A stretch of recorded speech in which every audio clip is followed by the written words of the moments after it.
আজ ঢাকায় science lab মোড়ে ঢাকা কলেজ ও সেন্ট্রাল আইডিয়াল কলেজের শিক্ষার্থীদের মধ্যে সংঘর্ষের ঘটনা ঘটেছে।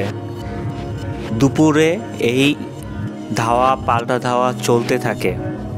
এক পর্যায়ে ঢাকা কলেজের শিক্ষার্থীরা আইডিয়াল কলেজের সাইনবোর্ড খুলে নিয়ে যায়। পুলিশ পরিস্থিতি নিয়ন্ত্রণ করার চেষ্টা করেছে। দীর্ঘক্ষণ এটা অব্যাহত ছিল।